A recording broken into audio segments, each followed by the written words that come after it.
लखतावणी, ओ अलख की लखतावणी, मैं तो हूँ भगतन को दास, भगत मेरे मुकुट मणि। और आगे बड़ी सुंदर बात कह रहे हैं, गरुण छोड़ बैकुंठ त्याग के नंगे पांव ढाऊं, गरुण छोड़ बैकुंठ त्याग के नंगे पांव ढाऊं, जहां जहां भीड़ पड़े भक्तों में तहां तहां दौड़ा जाऊं, खबर नहीं करो अपनी, मैं तो हूँ भगतन को दास, भगत मेरे मुकुट मणि।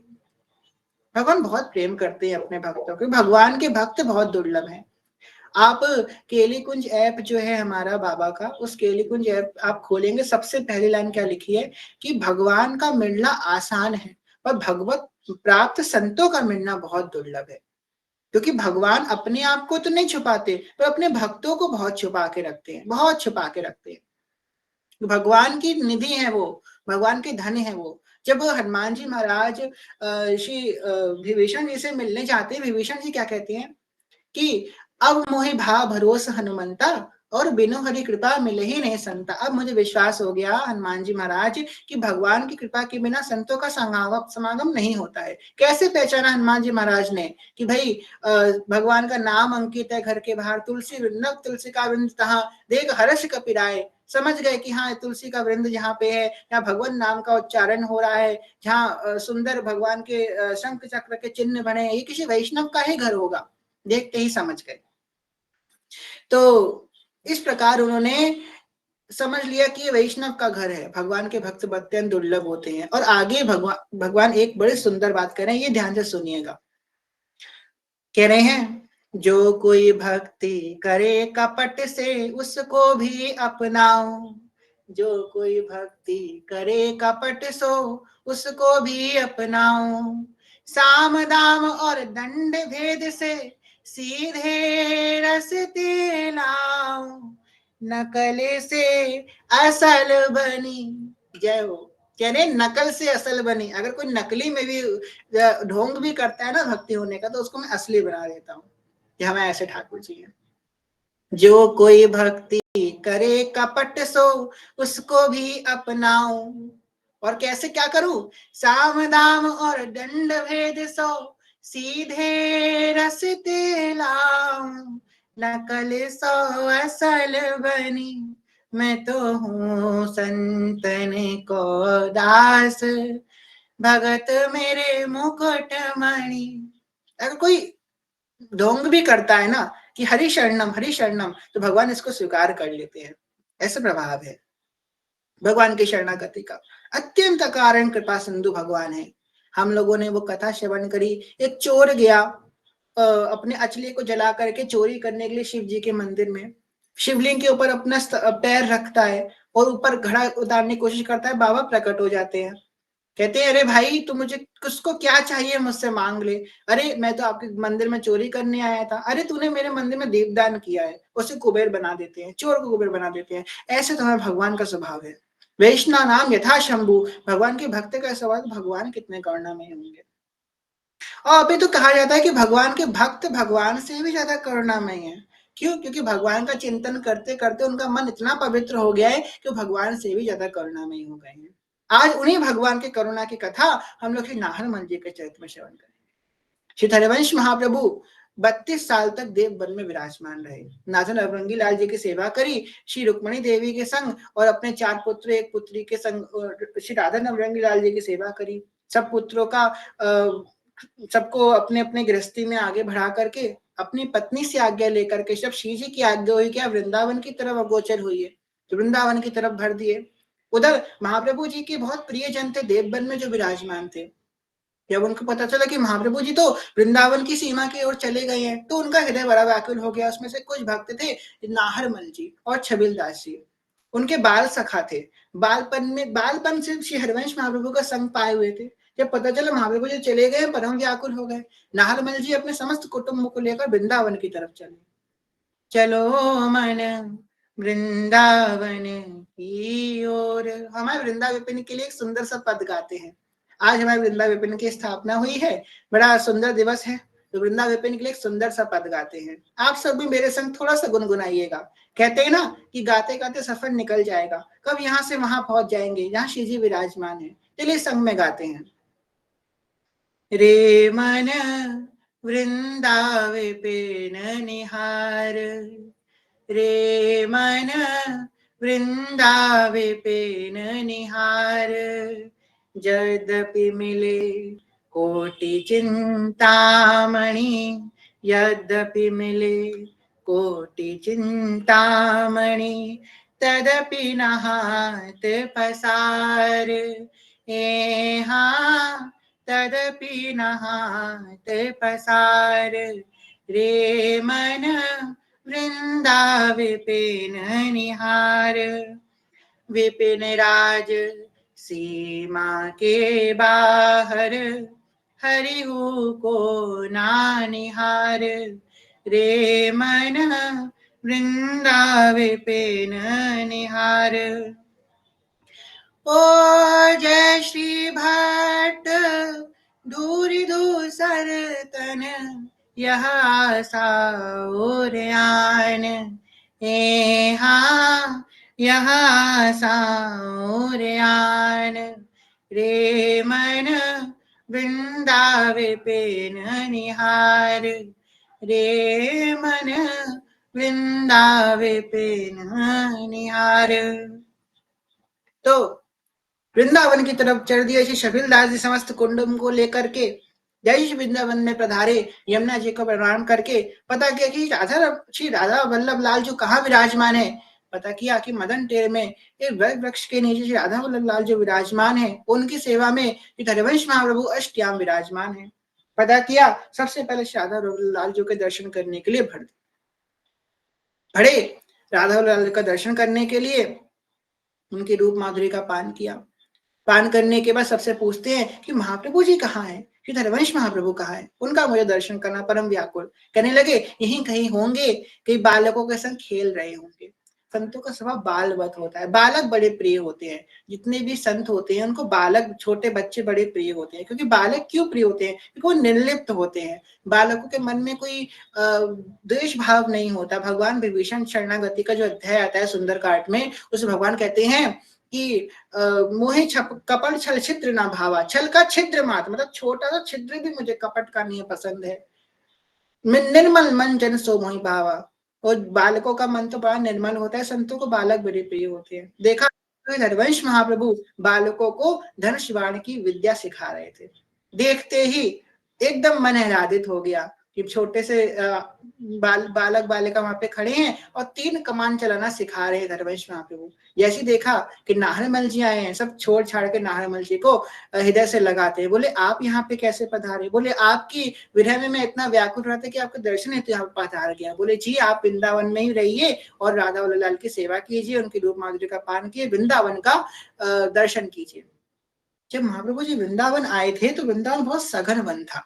देखिए श्रीमद् भागवतम में जो लीला बताई गई है, जितनी भी श्री कृष्ण की बाल लीला श्रीमद् भागवतम में बताई गई है, वो है ब्रज वृंदावन की लीला। जितनी वृंदावन की लीला बताई गई है, वंशीवट की लीला, भांडेर वन की लीला, या फिर आप चीर हरण की लीला ले लीजिए, जितनी भी लीलाएं हुई हैं, गोपी वस्त्र चीर चुराने की जो लीलाएं हैं, माखन चोरी की लीलाएं हैं, कालिया दमन की लीलाएं हैं, सब जो है ब्रज वृंदावन में हुई हैं। गिरिराज जी की तलहटी में हुई हैं, राधा कुंड गोवर्धन में हुई हैं, गोकुल में नंद गांव बरसाने में हुई है। पर ये जो वृंदावन, जो निज में वृंदावन है, ये अपने स्वभाव को धीमे धीमे धीमे धीमे अपने आप को लुप्त करता चला गया। हम लोग सेवक वाणी के प्रथम प्रकरण श्रवण करते हैं कि जब महाप्रभु जी के प्राकट्य होने से पहले कैसा बालक बना था। तो सेवक जी महाराज वर्णन करते हैं, कलयुग कठिन वेद रहे, धर्म कहो नदी सब सही, कही भली कहो ना कहे, उद आदेश भयो सब दे, धर्म रहित मेदनी नरेश, मलेच सकल पाहु में बढ़े। ये वृंदावन जो है रस स्थली है, रास स्थली है। वृंदावन में ठाकुर जी ने एकमात्र रास लीला ही करी है, जो निज महल वृंदावन है। ये सेवा को निधिवन राज है, इसमें ठाकुर जी ने रास लीला करी है। वृंदावन ने अपने आप को ढक लिया, सघन वन बन गया। इस हरिवंश महाप्रभु को श्री वृंदावन धाम का प्राकट्य कर्ता कहा जाता है। इन्होंने वृंदावन धाम को पुनः प्रकट किया। जब महाप्रभु जी आए तो वृंदावन ने समझ लिया कि हाँ अब मुझे कोई समझने वाला प्रकट हुआ है, क्योंकि इतना मलिच्छ फैल गया था, इतने मलिच्छों का राज हो गया था, इतनी लिप्तता फैल गई थी संसार में कि वृंदावन ने अपने आप को ढक लिया था, वृंदावन ने अपने आप को छुपा लिया था। आज वृंदावन वही कर रहा है। देखिए कुछ ना कुछ ऐसा होता है कि वृंदावन अपने आप को छुपा लेता है। खैर, तो वृंदावन ने अपने आप को छुपा लिया, महाप्रभु जी ने आकर उसे पुनः प्राकट्य किया। उस वृंदावन को देख करके नारमल जी का तो मन ही नहीं होता, नारमल जी ने मन ही मन ठान लिया कि अब तो मैं वृंदावन का ही वास करूंगा। पर गुरुदेव से कहने की इच्छा नहीं हुई। शरणागत तो हरिवंश महाप्रभु के ये नारमल जी, पर कहने की हिम्मत नहीं हुई, कैसे गुरुजन के सामने कहूं।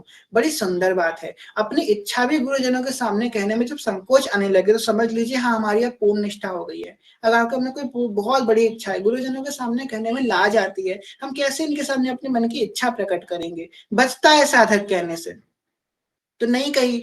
प्रिया जी से रोज कहते, लाडली विनती सुन लीजय, स्वामिनी चरणन रख लीजय, जग जंजार छुड़ाए बास वृंदावन को दीजय, श्यामा जो मेरी बेगी ले लीजय, लाडली चरणन रख लीजय, जग जंजार छुड़ाए बास वृंदावन को दीजय। रोज प्रिया जी से प्रार्थना करते, राधा लाल से प्रार्थना करते।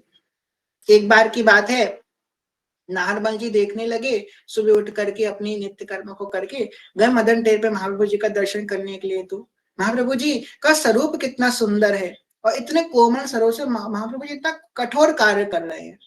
और वस्तुतः ये जो अब लीला बताने आपको जाए, महाप्रभु जी की बहुत बड़ी लीला है, प्रिया जी के कारुण्य को प्रकट करने हेतु।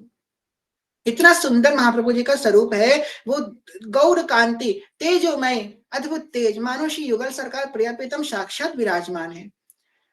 बोरिसा की गा रही है ना, बोरिसा की कह रही है, अभी कुछ और फिर कुछ और फिर कुछ और छिन छिन में, अभी कुछ और फिर कुछ और फिर कुछ और छिन छिन में, जब ही देखो नई मूरत नयाला वर्ण का झरियाली, जो रोमन रोम किया, जो देखे एक टक कोई, ना हो एक रोम छवि पूरी, हजारों कल्प भर आली। ऐसे सुकोमल स्वरूप से महाप्रभु जी क्या कार्य कर रहे हैं, अपने कंधे पे एक झोला को टांगे हैं और वन में लकड़ियां बीन रहे हैं, कोई कंडा मिल जाए उसे डाल रहे हैं, लकड़ियां बीन रहे हैं। तो नारमल जी आए एकदम सज धज के, भाई नित्य क्रिया करके आए हैं, और भैया सीजे के सामने सज धज के जाना चाहिए। हमारे श्री रूपलाल गोस्वामी क्या करते थे, अपने घर से निकलते थे, तिलक रचना करके इत्र लगा के सब कुछ, और फिर जाके यमुना जी में स्नान करते थे। शुद्ध कपड़े पहन के, तिलक लगा के, इत्र लगा के फिर यमुना जी में स्नान करते थे, ऐसे के ऐसे निकलते थे और फिर श्री जी की सेवा में जाते थे। इतनी महान, इतना उनके महत्व था यमुना जी। आजकल तो हम बिना नहाए तो यमुना जी में स्नान करते हैं, अपराध है। नहा धोने के बाद ही यमुना जी में प्रवेश करना चाहिए। वो कोई सामान्य नदी नहीं है, हम उनमें स्नान करने नहीं जा रहे हैं, अपने आप को शुद्ध करने के लिए जा रहे हैं, अपने आप को पवित्र करने के लिए जा रहे हैं। वस्तुतः श्री जी के सेवा के योग्य हम बने इसलिए जा रहे हैं। भगवान के सामने हमको हमेशा जब भी जाना चाहिए अच्छे से जाना चाहिए, ये नहीं कि टेढ़े मेढ़े हमारे बाल हैं, कुछ भी पहना उल्टा सीधा, जैसे भी हम स्मेल कर रहे हैं, नहीं। भगवान के, अब किसी बड़े व्यक्ति के सामने हम जब जाते हैं तो कितना अब ग्रूमिंग करके जाते हैं, अच्छे से जाते हैं कि हाँ हम रिप्रेजेंटेबल लगे। हम अपने लिए ना श्रृंगार करें, भगवान के लिए श्रृंगार करें। हम जब भगवान के सामने जाए तो वो हमको देख करके उनको सुख पड़े। क्यों आपके लिए श्रृंगार करके नहीं खड़े हम। आपको कभी टेढ़े मेढ़े दिखते हैं राधा वल्लभ लाल, आप जब जाते हो तो वो आपके लिए श्रृंगार करके खड़े होते हैं कि हाँ मैं इसको प्रेजेंटेबल दिखूं, तो आप भी तो प्रेजेंटेबल बन के जाओ। एक बार जय के पास गए, जय ने कही कि 3 लोगों के सामने हमेशा इत्र लगा करके जाना चाहिए, एक सदगुरुदेव भगवान, एक इष्ट और एक आचार्य। इनके सामने जब भी हम जाएं तो इत्र धारण करके जाएं। क्यों इत्र धारण करके जाएं? इसका भाव क्या है कि हमारे अंग से निकल के जो हवा जब उनके ऊपर जाएगी तो हम उनको दुर्गंध ना लगे, उनको सुगंध लगे। इसलिए हम लोग जब सुबह सेवा में जाते हैं, अष्टयाम में, मंगला में, तो पहले तिलक रचना स्वयं की होगी, उसके बाद स्वयं के इत्र लगेगा, उसके बाद फिर श्री जी के सेवा में प्रवेश किया जाता है। ये क्रम है। जब अष्टयाम उत्सव हम लोगों ने किया था तो ऐसे ही कुछ हुआ था। अभी फिर से श्री जी कृपा से अष्टयाम उत्सव करेंगे, तो आगे की बात तब करेंगे। खैर यहाँ पे नाहरमल जी ने देखा इतने सुकोमल अंग से श्री महाप्रभु जी छोटी छोटी लकड़ियां बीन बीन के डाल रहे हैं। नाहरमल जी एकदम आश्चर्यचकित हो गया, टोक दिए महाप्रभु जी को, महाप्रभु जी आप ऐसा कार्य क्यों कर रहे हैं, इतना छोटा कार्य आप कर रहे हैं, आपके हाथ में लग जाएगी, आप रहने दीजिए, मैं आपकी सेवा में एक सेवक को लगा देता हूँ, ये लकड़ी बीनने का कार्य वो स्वयं कर देगा, आप जाकर के और सेवा कीजिए राधा लाल की, ये निम्न सेवा आप क्यों कर रहे हैं। निम्न सेवा शब्द सुनते ही हरिवंश महाप्रभु को रेश आ गया, बोलने लगे कि तुम राजसी स्वभाव लेकर वृंदावन धाम आयो, प्रिया जी की कोई भी सेवा उच्च और निम्न नहीं होती, प्रिया जी की कोई भी सेवा उच्च और निम्न नहीं होती। कुछ मल्लू पिटल महाराज जी से एक प्रसंग सुना था, आज से करीबन 30-40 साल पहले की बात है। वृंदावन में जो निम्न वर्ग के लोग हैं, मतलब जो लोग झाड़ू पोछा कर लगाते हैं, झाड़ू लगाते हैं गली में, सड़कों में, दुजातीय लोग, उन्होंने एक धरना रख दिया, उनको किसी ने भड़का दिया, तो उन्होंने कही जितने राधा वल्लभ लाल हमारे हैं उतने राधा वल्लभ लाल तुम्हारे हैं, तो हम राधा वल्लभ लाल की सेवा करेंगे, हमको दो राधा वल्लभ लाल, हम अंग सेवा करेंगे। तो भाई बड़ी वहां पे बात हो गई कि ऐसे कैसे सेवा दे दी जाए, अब वो तो गोसाई परंपरा से सेवा चलती आ रही है, उनको कोई स्पर्श नहीं कर सकता। तो पूज्य मल्लुक पिडल महाराज जी के सदगुरुदेव भगवान श्री भक्तमाले श्री गणेश दास जी महाराज वहां पे आए, उन्होंने समझाया कि आप भी तो ठाकुर जी की सेवा कर रहे हो। जब गोसाई जन निज महल के अंदर जाते हैं, गर्भगृह के अंदर जाते हैं, सबसे पहले जाकर क्या करते हैं, झाड़ू लगाते हैं, सबसे पहले इनकी सोहनी सेवा होती है अंदर जाकर के। तो सोहनी आप भी लगा रहे हो ठाकुर जी के मार्ग पे, और सोहनी ये भी लगा रहे हैं, तो सेवा तो ये भी कर रहे हैं। इस प्रकार उन्होंने उस मामले को शांत किया। यहाँ पे कहने का भाव ये है कि ठाकुर जी की कोई भी सेवा छोटी बड़ी नहीं होती, हम भले पुष्प भी चयन करके ला रहे हैं तो भी वो सेवा बड़ी सुंदर है ठाकुर जी की, हर सेवा ठाकुर जी की बड़ी सुंदर होती है। तो हम लोग जब ठाकुर जी के सामने जाते हैं, ब्रज में बस ये भाव है, और कहीं आप जाओगे तो टोक देंगे। ब्रज में ब्रजवासी क्या करते हैं, ठाकुर जी के सामने जाकर उनकी बलैया लेते हैं, उनकी नजर उतारते हैं, ये क्योंकि ये सेवा का एक अंग है। हम और तो भगवान की अंग सेवा नहीं कर सकते, पर उनकी बलैया तो उतार सकते हैं ना, ये सेवा का एक अंग है, क्योंकि भगवान की श्रृंगार के बाद हमें उनकी नजर उतारनी चाहिए। हम और कोई सेवा तो राधा लाल की कर नहीं सकते, अंग सेवा, तो ये बलाय उतार के हम एक अंग सेवा का एक अपना अंश वहां पे प्रकट कर देते हैं। तो कोई सेवा बड़ी नहीं, कोई सेवा छोटी नहीं, उन्होंने बहुत उनको डांटा हरिवंश महाप्रभु ने। हरिवंश महाप्रभु ने कहा कि तुम राजसी बुद्धि लेकर के आए हो, तुम सोच रहे हो कि ये सेवा छोटी है, कोई सेवा छोटी नहीं है, मैं राधा लाल की हर सेवा स्वयं करता हूँ। बोले जाओ तुम मेरे नेत्रों से यहाँ से चले जाओ, अगर तुम वापस मेरे नेत्रों के सामने आए तो तुम्हारा सारा भजन छिन्न हो जाएगा। नाहरमल जी तो बड़े दुखित हो गए, उनको समझ में नहीं आया ऐसी स्थिति में मैं क्या करूं। इष्ट तो रूठ जाए तो कोई बात नहीं, ठाकुर जी रूठ जाए तो चलेगा, पर गुरु नहीं रूठने चाहिए। अब बेचारे बड़े दुखित हो गए, क्या करें, राधा लाल का दर्शन करते छुप छुप के, महाप्रभु जी के सामने भी नहीं आते, बड़े दुखित हो गए, क्या करूं क्या करूं। नारमल जी को आज्ञा दे दी कि जाओ वृंदावन छोड़ के, अब तो वृंदावन में रहने लायक नहीं हो, जाओ देवबन वापस चले जाओ। नारमल जी जहाँ एक जगह प्रिया जी से प्रार्थना करते कि लाडली जू मुझे वृंदावन का वास दे दो, तहां दूसरी तरफ उनको वृंदावन से बाहर कर दिया गया। बड़े दुखित होने लगे, बड़ा विलाप करने लगे। नाहरमल जी ने प्रतिज्ञा ली, जब तक मेरे सदगुरुदेव भगवान सर्वंश महाप्रभु मुझसे बोलेंगे नहीं, मुझे अपनाएंगे, तब तक मैं अन्न जल ग्रहण नहीं करूंगा। और बैठ गए सेवक जी के भांति। श्री हरिवंश गुरु हरिवंश प्राण हरिवंश मेरो जीवन हरिवंश। श्री हरिवंश श्री हरिवंश श्री हरिवंश श्री हरिवंश श्री हरिवंश श्री हरिवंश श्री हरिवंश श्री हरिवंश। बैठ गए। अब तो मैं जो हूं एक रस से हरिवंश नाम का रटन करूंगा। अब ये लीला क्यों करी है, ये तो रमेश महाप्रभु ने प्रिया जी के कारुण्य को प्रकट करने है। तो क्योंकि महाप्रभु वृंदावन जस कहन को प्रकट कियो अवतार, महाप्रभु जी का अवतार ही प्रिया जी के रस को, प्रिया जी के रूप को, प्रिया जी के नाम को, प्रिया जी के धाम को प्रकट करने के हेतु ही हुआ है। प्रिया जी के कारुण्य का भाव प्रकट हो, इसलिए महाप्रभु जी ने रोष किया, वरना महाप्रभु जी को तो लेश मात्र भी रोष करना नहीं आता, वो तो प्रिया जी के अंग संग रहते हैं। प्रिया जी गई महाप्रभु जी के पास, और प्रिया जी बोली कि मेरा एक बहुत प्रिय साधक नाहरमल बहुत दुखित हो रहा है। महाप्रभु जी बोले क्या हुआ? बोले उसने अन्न जल त्याग दिया है, और वो जो है बस नाम रटन कर रहा है, वो बहुत बहुत कमजोर हो गया है, आप उसे स्वीकार कर लो ना। उसने प्रण लिया है कि जब तक आप उसे स्वीकार नहीं करोगे वो अन्न जल ग्रहण नहीं करेगा, आप उसे स्वीकार कर लो ना। महाप्रभु जी बोले प्रिया जी तुम बहुत कोमल हो, थोड़ा तो दंड देना पड़ता है ना साधक को, तब वो सुधरेगा। ना ना ना महाप्रभु जी, आप उसे स्वीकार कर लो, मेरे अंदर मेरी एक भूल मान के स्वीकार कर लो। बोले कौन सी भूल? बोली लाडली जी बोले मेरे अंदर एक बहुत बड़ी कमी है। क्या कमी है? मैं जो हूँ गुस्सा नहीं कर पाती, मेरे अंदर एक बहुत बड़ी कमी है। ने कहूँ नारी से कहूँ भूले हो ना होत सखी, रहत प्रसन्न सदा ये मुख हासी है, ऐसी सुकुमारी प्यारे लाल जू की प्राण प्यारी, धन्य धन्य धन्य ते जेन के उपासी।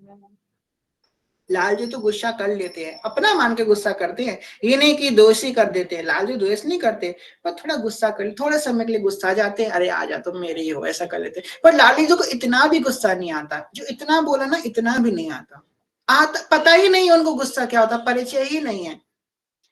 महाप्रभु जी बोले बड़ी भोली भाली हो सामने जो, तो को परिचय ही नहीं है गुस्सा का होता है। चलो कोई बात नहीं, आपके कहवे थे कारण मैं इनको स्वीकार करूंगा। महाप्रभु जी ने पत्र लिखा नाहरमल को कि आइए आपको बुलाया गया है। नाहरमल जी डरते डरते आए, अब कौन सा अपराध हो गया। प्रभु जी ने उनको कंठ से लगा लिया, बोले आज से तुम अचल श्री वृंदावन धाम को वास करोगे। उसी क्षण महाप्रभु जी ने उनको वृंदावन धाम का अखंड वास प्रदान कर दिया। भाग बड़ो वृंदावन पायो, बड़े भाग से दिन आए नाहरमल जी के दिन में कि उन्होंने वृंदावन धाम को प्राप्त कर लिया। एक और घटना आती है नाहरमल जी के जीवन चरित्र में, बहुत बड़ी घटना। श्री मानसरोवर जो विराजमान है, श्री हित मानसरोवर, एक तो गोवर्धन में है वो मानसरोवर नहीं, एक जो भांडीर वन के साइड पड़ता है मानसरोवर, वो मानसरोवर की बात कर रहे हैं। तो हित मानसरोवर महाप्रभु जी का साक्षात स्वरूप है, क्योंकि महाप्रभु जी ने अपनी लीला विश्राम करी मानसरोवर के अंदर ही जाकर के। तो मानसरोवर महाप्रभु जी में कोई भेद नहीं है। और डेली का हमने आपको बताया था रूटीन होता था महाप्रभु जी का, कि नित्य जो है मानसरोवर में जाकर के भजन करते थे। जब राधा वल्लभ लाल का राजभोग हो जाता था और राधा वल्लभ लाल मध्यकालीन शयन पे जाते थे, उस समय वो मानसरोवर चले जाते थे महाप्रभु जी भजन करने हेतु। तो एक दिन नाहरमल जी से बोले चलो तुम भी मेरे संग चलो मानसरोवर। तो नाहरमल जी बोले जी जैसी आपकी आज्ञा। चल दिए उनके संग।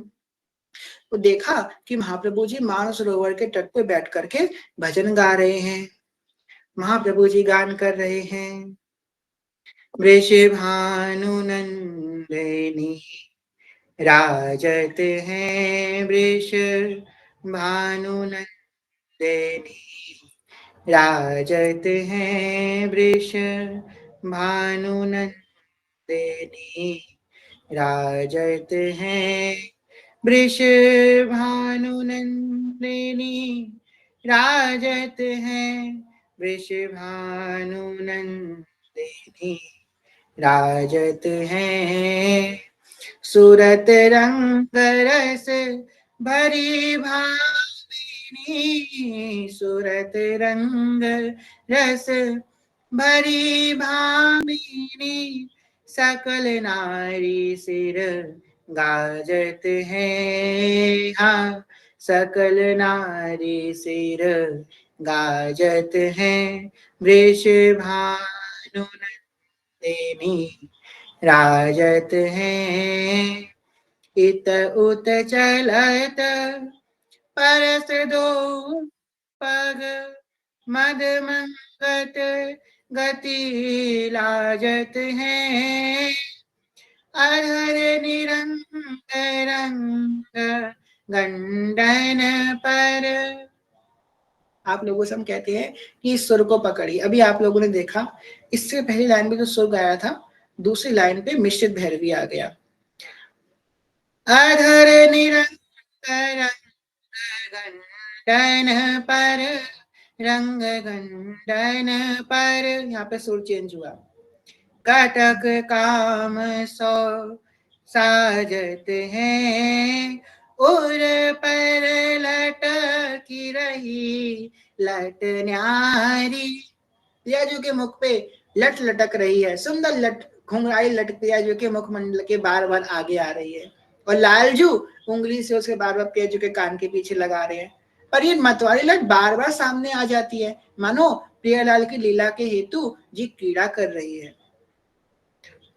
उर पर लटकी रही लटकारी, कटिव किंकिणी बाजत है, जैसी हित हरिवंश पलती पीताम पट, जुवती जुगत सब छाजत हैं, वृष भानु नंदनी राजत हैं, राजत हैं, राजत हैं।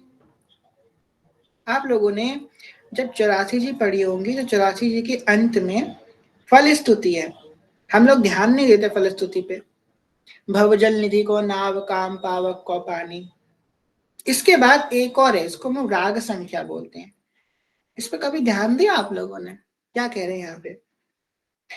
6 पद विभास मांग, 7 है बिलास में, तोड़ी में चतुर सासुरी में 2 बने। यहाँ पे बता रहे हैं कि महाप्रभु जी की वाणी में कितने पद कौन सी राग में है। 6 पद विभास, विभास राग के 6 पद है, 7 है बिलासव में, मतलब 7 पद बिलासव राग के हैं, आसावरी में 2 बने, आसावरी राग के 2 पद हैं, सप्त है धनाश्री में, धनाश्री राग के 7 पद हैं, जुगल बसंत के लिए, और बसंत राग के 2 पद हैं। एक पद तो वो है मधुरी तो वृंदावन आनंद न ठोर, राजत नागरी नव कुशल किशोर, जलपद। एक तो बसंत का ये है। देव गंधार पंच, मतलब देव गंधार राग के 5 पद हैं, 2 रस में सने। सारंग में षोडश है, सारंग राग के षोडश मतलब 16 पद हैं, 4 ही मल्हार, 4 मल्हार के पद है, 1 गौड़ में सुहाए, इस राग के 1 पद है। नव गौरी रस में समय, गौरी राग के 9 पद हैं।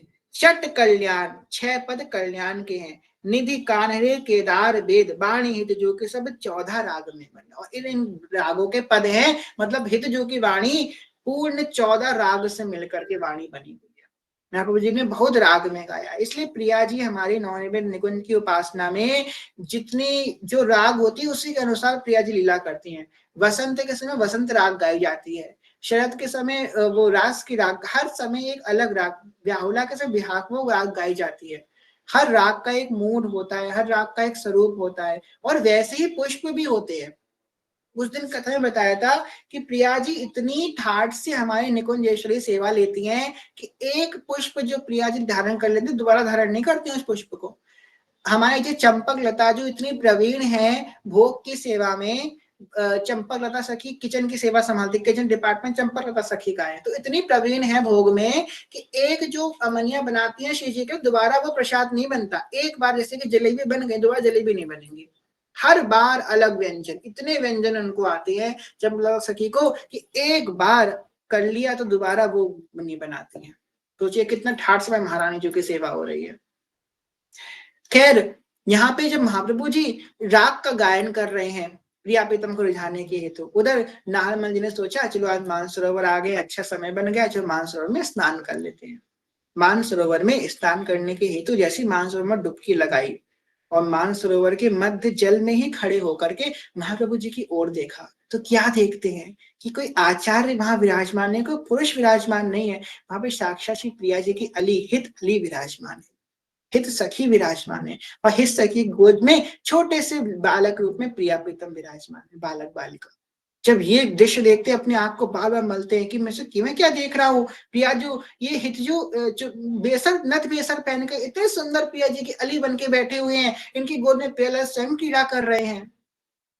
श्री हितली जो कृपालु सुनो अब, श्री हित सखी कृपालु सुनो अब, प्यारी तुम तो श्रेष्ठ सभी सखियन में, श्री हित अली जो कृपालु सुनो अब, लाडो तुम तो श्रेष्ठ सभी सखियन में। हे तलीजू, आ तो समस्त सखियों में श्रेष्ठ प्रधान सहचरी हो, आप हम पे कृपा करो। जब ये दृश्य देखते हैं बारंबार बलिहार हो रहे हैं कि आज कितनी कृपा करी मानसरोवर ने कि मुझे प्रिया प्रीतम के निकुंज महादेव का दर्शन करा दिया। इसलिए मानसरोवर का जल पान करने से क्या होता है, धीमे धीमे हमें निकुंज महादेव का दर्शन करना प्रारंभ होता है। मानसरोवर में तो यमुना जी का जल, यमुना जी मानसरोवर का जल एक ही माना जाता है। तो आप यमुना जी का जल अगर रोज पान करेंगे थोड़ा सा भी, तो यमुना जी सबसे पहले क्या काम करेंगे, मोह का नाश करेंगे। दुरंत मोह भंजनी, निकुंज महादेव में प्रवेश तब तक नहीं होगा सबके ममता ताग बटोरी। देखो सबसे पहला स्टेप है शरणागति। शरणागति हमने अपनी फैला के रखी है, एक के शरणागत नहीं है, कई लोगों के, कई मनुष्यों के, कई परिस्थितियों के, कई साधनों के, अन्य इत्यादि तक न जाने कितनी चीजों के हम शरणागत हैं। सिर्फ भगवान के शरणागत नहीं है, मन क्रम वचन से भगवान के शरणागत नहीं है। जब विभीषण जी भगवान की शरणागति में आए तो एक क्षण में भगवान ने त्रिभुवन की संपत्ति उनको प्रदान कर दी। जो संपत्ति रावण ने 10 सिर प्रदान करके शिव जी से प्राप्त करी थी, वो संपत्ति भगवान ने एक क्षण में विभीषण जी को प्रदान कर दी, सिर्फ शरणागति के बल पे। पूर्ण मन क्रम वचन से विभीषण जी शरणागत हो गए भगवान के। अगर शरणागति होती है तो हम भगवान की संपत्ति के अधिकारी हो जाते हैं। इसे हम लोग श्रवण करते हैं कि पिता की संपत्ति पुत्र को स्वाभाविक मिलेगी। वो पुत्र भले ही लायक हो ना लायक हो, पर वो पुत्र पिता की संपत्ति का अधिकारी है। क्योंकि वो कौन है, वो पुत्र है। हमको बस पुत्र बनना है, हम पिता की संपत्ति के अधिकारी खुद ही बन जाएंगे। हमको कमाने की जरूरत नहीं है। प्रिया प्रीतम हमारे बाप की संपत्ति है। प्रिया प्रीतम हमारे हितजू, हमारे आचार्य, हमारे सदगुरुदेव भगवान, उनकी संपत्ति है। राधा वल्लभ लाल हितजू की संपत्ति है। हम बस हितजू के बच्चे बन जाएं तो हम स्वाभाविक इनके अधिकारी हो जाएंगे। बच्चे कैसे बनेंगे, उनके शरणागति से उनके बच्चे बनेंगे। तो सबके ममता टाग बोटे, सबसे पहले ये मोह जो है वो नाश करती है यमुना रसनानी। यमुना रसनानी हमारा जहां जहां मोह होता है उसका नाश करती है। यमुना जी का यमुनाष्टकम महाप्रभु जी ने एक ही आज्ञा करी है, ये एक अष्टकम विदुद त्रिकाल माट तेत पठेत कलिंद नंदनी हृदा विचिद विश्ववंदिताम, यही विराधिका पदे पदाम भक्ति मुक्तमा। ये एक अष्टकम त्रिकाल माट तेत पठेत, 3 काल पढ़ो। 3 काल कौन से, सूर्य उदय के समय जब सूर्य उदय हो रहा हो, दूसरा मध्याह्न के समय जब सूर्य एकदम बीचों बीच आकाश में विराजमान हो 12 बजे, और तीसरा सूर्य अस्त के समय। इन 3 काल जो यमुनाष्टकम को पढ़ता है उसका जितने से बड़ा मोह किसी भी व्यक्ति में हो, किसी स्थान में हो या किसी परिस्थिति में हो, कहीं भी मोह हो, वो अपने आप छूटता चला जाता है। सबके ममता ताक बटोरी, भगवान विशेष शरणागति के अध्याय में कह रहे हैं सबके ममता का ताक को बटोर करके मुझ में लगा दो, तब क्या होगा, शरणागति हो जाएगी। भगवान इतने करुणामय है, इतना सुकोमल स्वभाव है भगवान का, वर्णन ही नहीं है, अनिर्वचनीय है भगवान का स्वभाव, इतने कोमल है भगवान। तो सबसे पहले यमुना स्वामी क्या करेंगे, मोह का नाश करेंगे। मोह का नाश जब हो जाएगा, जब व्यक्ति निर्लिप्त हो जाएगा, मन पवित्र हो जाएगा, तो निकुंज माधुरी स्वतः ही उसके अंदर प्रकाशित होने लग जाएगी। क्यों, क्योंकि हरिवंश नाम का जाप कर रहा है। अब इसका मतलब ये नहीं जिसका जिसका शुद्ध मन है सबके हृदय में निकुंज माधुरी प्रकाशित हो जाएगी ना। शुद्ध मन के बाद भी आपको हरिवंश महाप्रभु की शरणागति लेनी पड़ेगी। हमको जीवन में बस एकमात्र उद्देश्य याद रखना है कि अगर हम निकुंज माधुरी में जाना चाहते हैं तो एक बात को याद रखें, ये बात हम गांठ बांध के रख ले कि हमको अगर लगता है कि हितजू के अलावा या हितजू की शरणागति के अलावा और कोई साधन मुझे श्री राधा वल्लभ लाल की निकुंज माधुरी प्रदान कर सकती है, अगर हमारे मन में कोई और साधन है तो तब तक हम निकुंज से ना जाने कितने कोस दूर हैं। और जब हम मन का वचन से ये बात धारण कर लेंगे कि बने तो हरिवंश से बने और बिगड़े तो भरपूर। सेवक जी ने कितनी सुंदर बात कही कि तजो हरिवंश जो भजो और ही तो मोहे श्री हरिवंश दुहाई। और यहाँ तक कि कह रहे हैं अपने गुरु का प्रधान रखते हुए आचार्य को, अपने इष्ट को बाद में, पहले मेरे गुरुदेव हैं। सेवक जी महाराज कह रहे हैं जो हरिनाम जगत शिरोमणि ताहु वंश बिना कबहु नहीं ले। कह रहे हैं जो हरि नाम जगत का शिरोमणि है, जो हरि नाम जो कलिमन पावन करने वाला है, भव सागर से उद्धार करने वाला, उस हरि नाम को मैं वंश बिना लगाए नहीं जपूंगा। अपने गुरु को अपने इष्ट से भी पहले रख रहे हैं सेवक जी महाराज। सेवक जी महाराज सिखाते हैं कि कैसी गुरु निष्ठा हमारे अंदर होनी चाहिए। नाहन में जब दर्शन किया तो कृत्य कृत्य हो गए कि आज तो मुझे निकुंज माधुरी का दर्शन हो गया, आज मैंने सच्चा वृंदावन का वास पा लिया। बाहर जैसे ही निकले मानसरोवर के वैसे ही दृश्य नॉर्मल हो गया, जैसा पहले था वैसे ही हो गया। महाप्रभु जी को पूरा वृत्तांत सुनाया, तब से तो और उनकी निष्ठा बढ़ गई। नारायण जी बहुत प्रिय शिष्य हुए महाप्रभु जी के, महाप्रभु जी के अंग संग रहे और बड़े लंबे काल तक उन्होंने महाप्रभु जी की सेवा करी, राधा वल्लभ लाल की सेवा करी। कल की कथा में हम सब लोग छबिलदास जी का चरित्र श्रवण करेंगे। ये भी महाप्रभु जी के बाल सखा हुए, ऐसे नाहरमल हुए ऐसे ही बाल सखा छबिलदास जी हुए। तो खैर यहाँ पे आज हमने नाहरमल जी का चरित्र श्रवण किया। नाहरमल जी कृपा करें, जैसी उनकी गुरु भक्ति हुई, जैसे उनको महाप्रभु जी का दर्शन हुआ, ऐसे हम पे भी महाप्रभु जी कृपा करें। ऐसे हम योग्य तो कभी नहीं है उनके दर्शन करने के, पर हम पे कृपा करें। किशोरी अले जी कह रही हैं, झलक अपने श्रीहित प्यारे, झलक अपने श्रीहित प्यारे, दिखा दोगे तो क्या होगा, बिगड़ती हुई दशा मेरी, बना लोगे तो क्या होगा, झलक अपनी श्री गुरु प्यारे, दिखा दोगे तो क्या होगा। एक बार आप कृपा कीजिए, उस निकुंज माधुरी के कम भी अभी अधिकारी हो जाएं। और शरणागति कितने कोटि की है, भोली सखी बता रही, इतने कोटि की शरणागति होनी चाहिए।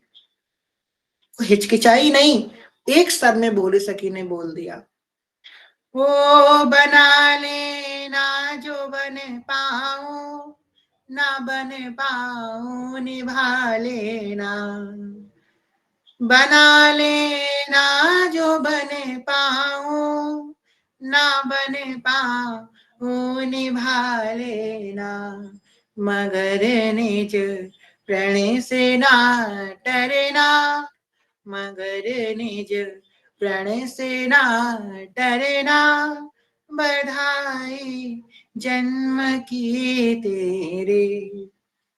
हम अपनी खोट नहीं करेंगे, हम पूरा प्रयास करेंगे बनने का, पर हम अपराध कर करके इतने आदी हो गए हैं अपराध के कि हम अब सुधर नहीं पाएंगे। हम इतने अपराधी हो गए हैं। सबसे पहले तो हम सबसे बड़े अपराधी तो हम हैं, सबसे बड़े अपराधी हम अपने अपने कृत्यों को छोड़ नहीं पा रहे हैं, दृढ़ता को छोड़ नहीं पा रहे हैं। और ये याद रखिएगा, आपने इसको स्वीकार किया है, वो कोई अच्छा आइडियल टॉपर बच्चा नहीं है। हम बिगड़ सकते हैं, हम गिर सकते हैं महाप्रभु जी, पर गिरेंगे तो आपकी गोद में ही गिरेंगे, उठेंगे तो आपकी गोद में ही उठेंगे। अब आपको गिराना है तो गिराइए, उठाना है तो उठाइए, पर हम रहेंगे आपके संग, रहेंगे हम आपके। चाहे गिरे हैं हम, भले नाली में पड़े हैं, तो फिर भी हम आपके हैं। ये नहीं थोड़ी ना हम अच्छे हैं तो आपके हैं, हम बुरे हैं तो भी आपके हैं, पर हम आपके हैं। आपको अपने लायक बनाना है तो बना लीजिए। अगर आप देखो हितजू, अगर हम कोई गलत कार्य करेंगे, हमारे अंदर इतनी सारी विकार है, आप ये देखो हितजू कि कोई कहेगा ये तो हितजू का है तब भी ऐसा कार्य कर रहा है, तो लाज तो आपकी जाएगी ना, हमारा थोड़ा ना कुछ बिगड़ेगा। अगर अपने लायक बनाना है तो बना लीजिए। ये है पूर्ण शरणागति। बना लेना बने पाप, सब लोग मेरे संग आइए, बोली से कि वो पुकार श्री हितजू के कान तक जाएगी। ओ बना लेना जो बने पाप, ना बने पाऊं निभा लेना, बना लेना जो बने पाप, ना बने पाऊं निभा लेना, मगर निज व्रत से ना टरना, मगर निज व्रत से ना टरना, बधाई जन्म की तेरे, कृपा की कोर हित करना, कृपा की कोरे गुरु करना बधाई जन्म की तेरे। निभा लेना, आपको निभाना है, हम तो निभाना भी नहीं जानते। वस्तुतः आपको बताएं, हम लोग तो मांगना भी नहीं जानते। भगवान से कैसे मांगना ये भी हमको नहीं आता, और ना मांगे हुए भी वो बहुत कुछ दे देते हैं। तो लोग कहते हैं ना भी सोच समझ के मांगना, शब्दों का चयन करना। हम लोग तो इतने चतुर भी नहीं है कि कैसे शब्दों का चयन करके भगवान को उलझाना है। और भाई किसको उलझाने बैठे हो? जिसने कुंभकर्ण को इंद्रासन से निद्रासन दिला दिया वो है मैं ठाकुर जी। कुंभकर्ण मांगने गया था, क्या मांगने गया था? इंद्रासन चाहिए मुझको ब्रह्मा जी से। ठाकुर जी ने क्या, इंद्रासन चला जाएगा फिर तो इंद्र जी फिर मेरे पास चले आएंगे। सरस्वती माता से कहे भैया इसकी जुबान पलट दो कि इंद्रासन को निद्रासन बोल गया था कुंभकर्ण। बोले तथास्तु, निद्रासन में चला गया। ऐसे हमारे ठाकुर हैं, टेढ़े हैं कि हर जगह से टेढ़े हैं। गर्दन से तो टेढ़े हैं, कमर से तो टेढ़े हैं, चरणों से तो टेढ़े हैं, तीन तीन जगह से टेढ़े हैं। उनके साथ हम टेढ़ाई करते हैं। हम इनसे जीत जाएंगे, हम सोचते हैं हम इनसे छल कर लेंगे। अरे वो हंसते हैं, अरे देखो देखो पियाजी जी मुंह से छल करने को आ रहा है। पियाजी कह रही अरे भोला भाला छोड़ दो ना ना, अब तो मैं थोड़ा छल इसके संग थोड़ा खेल खेलूंगा, दे तो उसको दूंगा पर थोड़ा खेल खेलूंगा इसके संग, मुख में संग छल कर भी आ रहा है। इनके संग छल नहीं कर पाओगे भाई, टेढ़े हैं, बहुत टेढ़े हैं मैं ठाकुर जी। सीधे सीधे उनसे बोलो, आपको निभाना है। गोस्वामी जी ने कितनी सुंदर बात हम लोगों को दे दिया। गोस्वामी जी ने बोल दिया कुछ मत मांगो ठाकुर जी से, एक चौपाई बोल दो बस जा करके, जेहि विधिनाथ होय हित मोरा, करहु सुबेगी दास में तोरा। जेहि विधिनाथ होय हित मोरा, करहु सुबेगी दास में तोरा। हमें तो इसमें भी नहीं पता कि हमारा हित किस में है। ऐसे कोई छोटा बालक होता है ना, वो अपनी माता से जिद करता है कि मैया मेरे को धूप में खेलवे को जाना है, माँ उसको जाने नहीं देती है। उसको लगता है कि मेरा परम अहित इस समय मेरी माई कर रही है, मुझे धूप में खेल लेने जाने दे रही है। पता नहीं होता कि धूप में जाएंगे और जल जाएंगे। पर भगवान सब जानते हैं कि हमारा किस में हित है किस में अहित है। क्या पता जो हम मांगे और वही हमको मिल जाए। एक समय की बात है, बहुत समय पहले एक सखी का एक प्रश्न आया था। सखी बोली कि हमें मन में कोई इच्छा होती है, हम नाम जप करते हैं और नाम जप करते करते बहुत समय बीत जाता है, तब जाके वो इच्छा पूरी होती है। पहले हम नाम जप करेंगे, हमारे प्रारब्ध कटेंगे, हमारा पाप कटेगा, तब जाके हमारी इच्छा पूरी होगी। इससे बढ़िया कोई छोटे मोटा अनुष्ठान कर लेंगे, व्रत कर लेंगे, जल्दी इच्छा पूरी हो जाएगी। तो व्रत अनुष्ठान यज्ञ आदि तो देवताओं का होता है। देवता को आपके हित अहित से कोई फर्क नहीं पड़ता। आप उनको आहुति दोगे, आप उनको नैवेद्य दोगे, वो प्रसन्न होकर के आपकी इच्छा पूर्ति कर देंगे। पर भगवान को हमारे हित से मतलब है। भगवान मंगल भवन अमंगल हारे, भगवान बिल्कुल वो नहीं देंगे इसमें हमारा हित होगा। और कलियुगी जो जीव है ना, वो 99% अहित की चीजें भगवान से मांगता है। और कई तो ऐसे जो जानते हैं इसमें मेरा हित है फिर भी भगवान से मांग रहे हैं। अरे अनजाने में तो दूर की बात है, जानते हैं मेरा इसमें हित है और अपनी कामना के वश, अपने काम के वश इतने वशीभूत हो गए हैं कि जानते हैं मेरा अहित है फिर भी भगवान से वही अहित की मांग। भगवान तो बिल्कुल नहीं देंगे। इतना भी तुम हाथ पे पटक लो नहीं देंगे, अगर अच्छा नहीं होगा तो। कितना भी हाथ पर पटक लो, माँ धूप में खेलने को जाने ही नहीं देगी। ऐसे मैं ठाकुर जी हैं।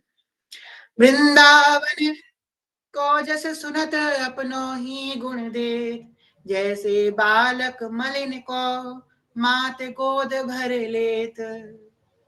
वृंदावन ऐसा है, कैसा है? जैसे बालक मलिन को मात गोद भर लेत। जो मलिन बालक आ रहा है खेल के, गंदा संदा है, उसे गोद में भर ले कि मेरा बालक है।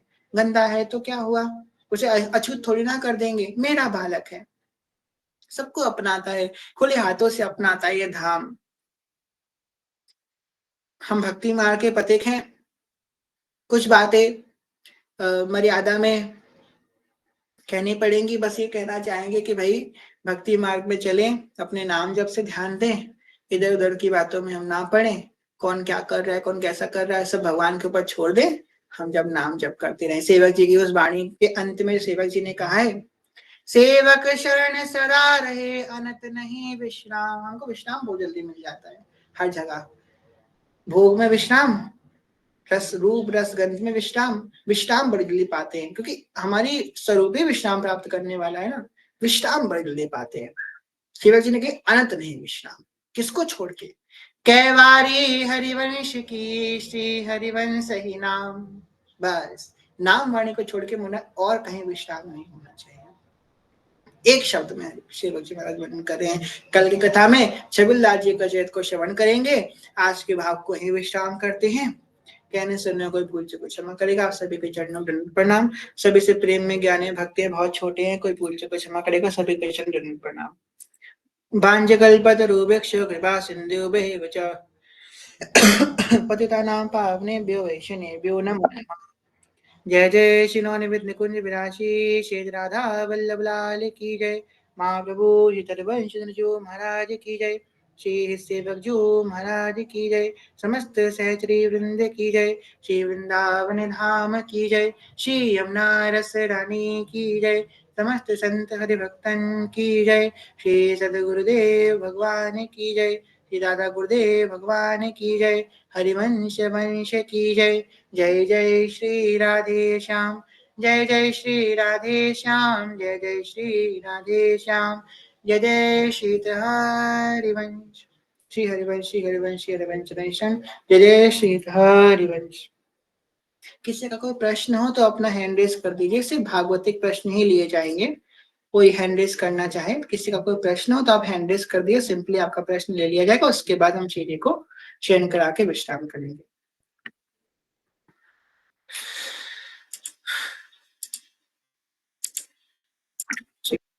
श्री हरिवंश दादा खत्री सखी, आपका कोई प्रश्न है? आपका हैंड रेस है।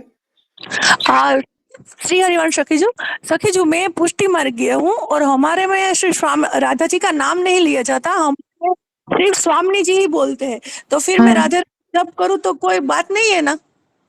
ना ना ना, आप राधा जी ना जप करो, आप प्रिया प्रीतम का युगल नाम का जप करो, आपकी उपासना के विरुद्ध है।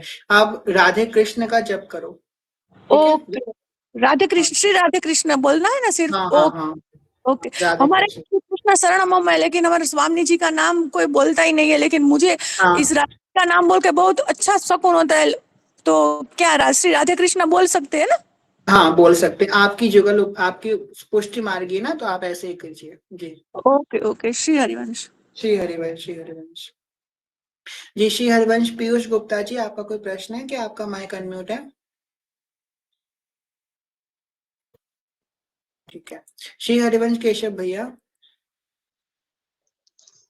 श्री हरिवंश सखी जी धन्यवाद प्रणाम भैया। ये प्रश्न था कि सेवक जो महाराज ने सेवक वाणी में अपने हितजू की बाल लीलाओं का वर्णन नहीं किया, उन्होंने कह दिया कि बाढ़े कथा कहे विस्तार, ऐसा कह के कथा को वहीं पे बाल कथा को विश्राम दे दिया। जबकि हितजू की बाल लीला है जो जन्म की लीला, वो बड़ी देवियां हैं, तो सेवक जी महाराज ने उनकी कथा का वर्णन क्यों नहीं किया? जबकि और रसिकों ने वर्णन किया था तो सेवक जी महाराज कर सकते थे ना, तो फिर उन्होंने क्यों नहीं किया? सेवक जी महाराज जो हैं, जब सेवक वाणी लिख रहे हैं, इसमें बहुत छुपा करके वर्णन करे हैं। एक जगह वर्णन किया है एक जगह वर्णन किया है सेवक जी ने छुपा कर। हाँ को बताते हैं कौन से पद में किया। राधे श्री हरिवंश एक जगह किया है, रुके बताते हैं।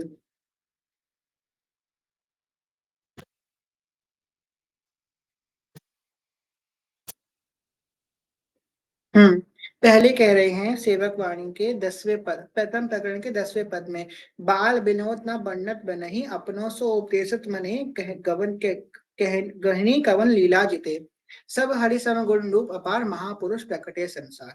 ठीक, यहाँ पे कह दिया कि मैं नहीं वर्णन कर सकता भाई उनकी लीला, कैसे मैं वर्णन करूं, मुझसे नहीं कहा जाएगा।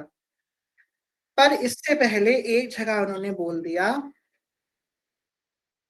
कि मुदित सकल नहीं छाड़त पास, जस वर्णो हरिवंश विलास, छिड़ना तपित शुभ दर्शन आज, दुर्लावत बोलत मृदुबास, श्री व्यास मिश्र को लाडिलो। यहाँ पे छुपा करके सेवक जी ने कहा छिड़ना तपित शुभ दर्शन आज, जब से महाप्रभु जी का दर्शन करने तो अनेकों अनेकों लोग आ रहे हैं व्यास ऋषि के घर पे, तो उन्होंने कहा क्षण ना तपित चुप दर्शन आस, एक क्षण भी तृपित नहीं हो रहे, दर्शन इतना कर रहे हैं। दुर्लावत बोलत मृदु, दुल्ला दुल्ला के उनसे मृदुहास बोल रहे हैं। जी व्यास मिश्र को लाडिलो, सकल मुदित नहीं छाड़त पास, मुदित होने एक क्षण उनका छंग नहीं छोड़ रहे हैं। देखिए भाव ये है कि बाल लीला जो छबिलदास जी इत्यादि किस्म की लीला है, सेवक वाणी में प्रकट रूप में स्नेह के महाप्रभु जी को आचार्य रूप में एक मर्यादा होती है आचार्य की, इसलिए उन्होंने महाप्रभु जी के बाल लीलाओं को प्रकट नहीं किया है, क्योंकि यहाँ पे वो महाप्रभु जी के प्रभुत्व को वर्णन कर रहे। पहले उन्होंने कह दिया हरि हरिवंश भेद नहीं हुए, प्रभु ईश्वर जाने सब कोई, दो कहे न अनन्यता, विश्वम्भर सब जग आभास, जस बनो हरिवंश विलासी हरिवंश गायो। तो इन्होंने यहाँ पे प्रभुत्व का वर्णन कर रहे हैं, तो यहाँ पे जब ऐश्वर्य का वर्णन होता है तो माधुर्य अपने आप छुप जाता है, और माधुर्य में ऐश्वर्य अपने आप छुप जाता है। यहाँ पे ऐश्वर्य भाव की प्रधानता है, इसलिए माधुर्य अपने आप छुप गया। ऐसा नहीं उन्होंने वर्णन करने का प्रयास नहीं किया। देखो हमने बोला दिखाया ना, 2 लाइन में थोड़ा सा प्रयास किया पर बेचारे चुप हो गए। क्यों? क्योंकि वो इस समय सेवक जी महाराज जो है उनके ऐश्वर्य का वर्णन कर रहे हैं, माधुर्य अपने आप छुप गया। तो ये रीजन है, इस वजह से सेवक जी महाराज ने हितजू के बाल लीलाओं का कम वर्णन किया। ठीक है श्री हरिवंश।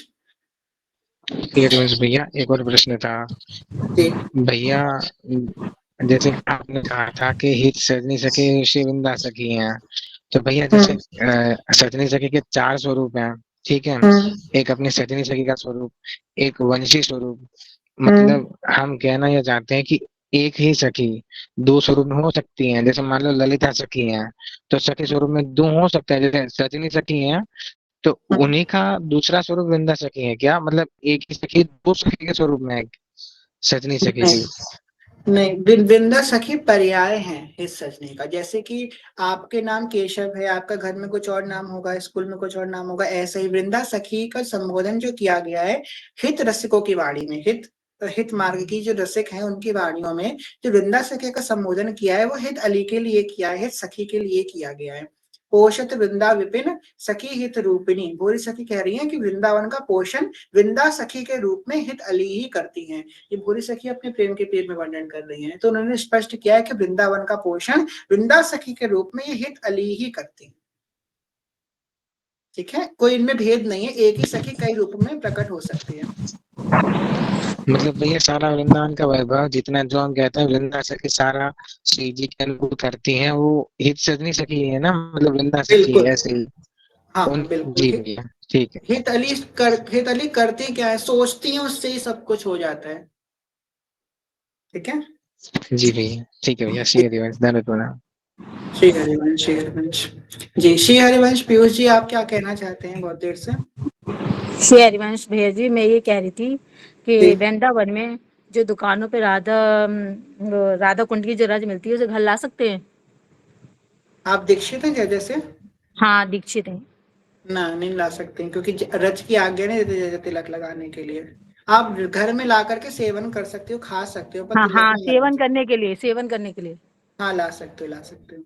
हाँ ठीक, श्री हरिवंश श्री हरिवंश। हाँ श्री हरिवंश रानी सखी।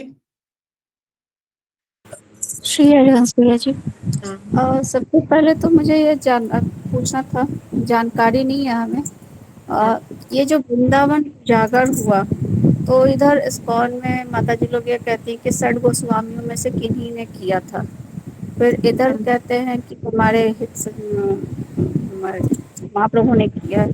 तो कंफ्यूजन ये है कि ये उजागर किन के तरफ से है? आप जो है किसी की बात मत सुनो, आप हिस्ट्री पढ़ो, हिस्ट्री में आप देखो कि कौन पहले वृंदावन आया, बस आपको पता लग जाएगा। आप सबकी आप ईयर्स निकाल लो, कौन पहले वृंदावन आया, आपको खुद पता लग जाएगा। ठीक है जी जी भैया जी।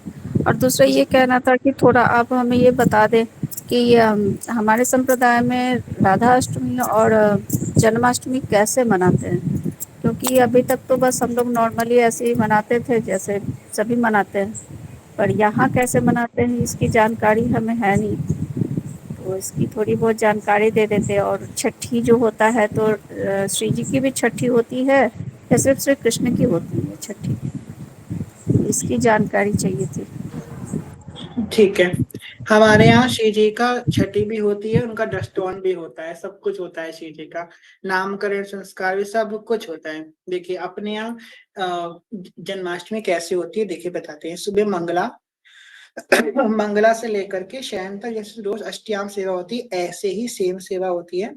रात में 12 बजे अपने यहाँ नहीं होता। अपने यहाँ जो भाव है ध्यान से सुनिएगा, और जगह जो ठाकुर जी को 12 बजे होती है वो वो होती है बालपन में, क्योंकि ठाकुर जी का मध्य रात्रि में जन्म हुआ है, इसलिए 12 बजे मंदिरों में अभिषेक होता है।